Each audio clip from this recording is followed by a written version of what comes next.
চিন্তা কৰিব লাগে যে আজি হিন্দুৰ ওপৰত কেনেকুৱা নিৰ্যাতন চলি আছে বাংলাদেশত। যি প্ৰকাৰে তেওঁলোকে ফাঁচি দি পেলাই ৰাজহুৱাভাৱে তেওঁক জ্বলাই দিলে, তাতকৈ ঘৃণনীয় কামটো মই ভাবোঁ যে পৃথিৱীত আজিলৈকে মই দেখা নাছিলোঁ। বাংলাদেশৰ বাঙালী মুছলমানসকল ইমান নিষ্ঠুৰ হ'ব পাৰে, ইমান বদমাছ দুষ্ট হ'ব পাৰে, এইটো মোৰ ইমান ধাৰণা নাছিলে। এজন সন্তানে কি ফাইট কৰিব পাৰিব আগন্তুক এই বাংলাদেশী মিয়াৰ যিটো চক্ৰান্ত চলি আছে। সেইকাৰণে যি কৰিব লাগিব আজি আমিয়ে কৰিব লাগিব। যোৱাকালি ৰাতি মই নিজে ভিডিঅ'টো চালোঁ। শিবু দাস বুলি এজন ল'ৰাক বাংলাদেশত যি প্ৰকাৰে তেওঁলোকে ফাঁচি দি পেলাই ৰাজহুৱাভাৱে তেওঁক জ্বলাই দিলে, তাতকৈ ঘৃণনীয় কামটো মই ভাবোঁ যে পৃথিৱীত আজিলৈকে মই দেখা নাছিলোঁ। আৰু বাংলাদেশৰ বাঙালী মুছলমানসকল ইমান নিষ্ঠুৰ হ'ব পাৰে, ইমান বদমাছ দুষ্ট হ'ব পাৰে, সেইটো মোৰ ইমান ধাৰণা নাছিলে।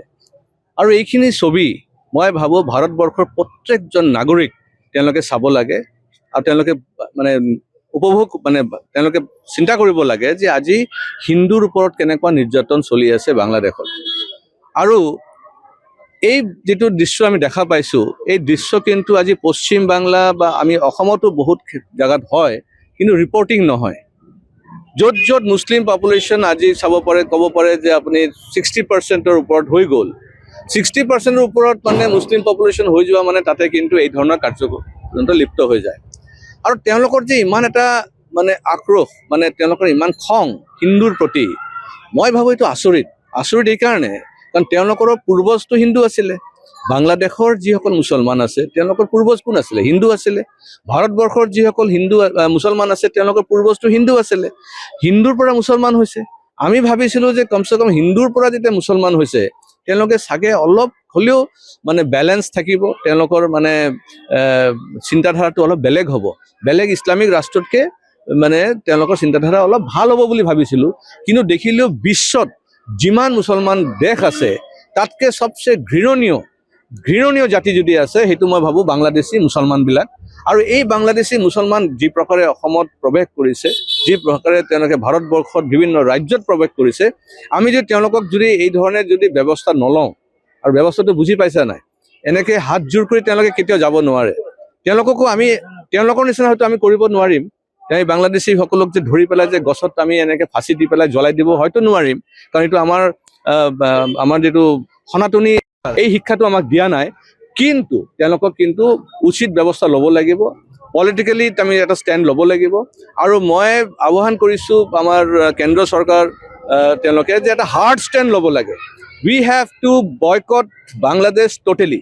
যেতিয়ালৈকে তেওঁলোকৰ এটা ডেম'ক্ৰেটিক চৰকাৰ নহয়, আমি তেওঁলোকক বয়কট কৰিব লাগে, বেন কৰিব লাগে আৰু বৰ্ডাৰ চিল কৰিব লাগে, 100% চিল কৰিব লাগে। আৰু খালি অসম চিল কৰিলে নহ'ব, বাংলাদেশৰ লগত বৰ্ডাৰ আছে আপোনাৰ পশ্চিম বাংলা, ত্ৰিপুৰা, যিমানখিনি আমাৰ বৰ্ডাৰ আছে প্ৰায় 4,000 4,000 কিলোমিটাৰ আমাৰ বৰ্ডাৰ আছে তেওঁলোকৰ লগত।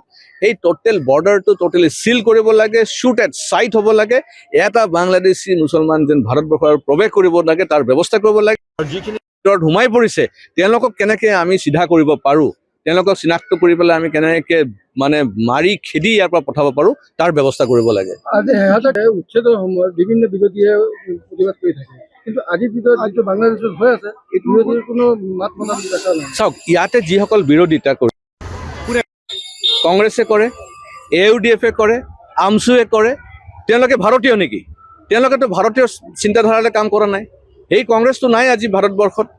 যেতিয়া তেওঁলোকে সংগ্ৰাম, আৰু সেই কংগ্ৰেছতো তেওঁলোকে পাৰ্টিশ্যন কৰিছিলে।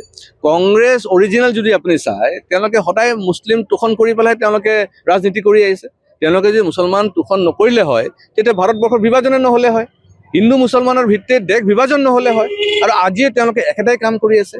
এইকাৰণে আমাৰ নিজৰ দেশৰ ভিতৰতে দেখোন গদ্দাৰ আছে। আমাৰ নিজৰ যিটো পলিটিকেল চিষ্টেম, দি এণ্টায়াৰ অপজিশ্যনটো আপুনি ক'ব পাৰে দে আৰ অল গদ্দাৰ অফ দিছ নেশ্যন। তেওঁলোকে বাংলাদেশী মুছলমানৰ তোষণ, পাকিস্তানীৰ তোষণ কৰি পেলাই তেওঁলোকে ৰাজনীতি কৰিব বিচাৰিছে।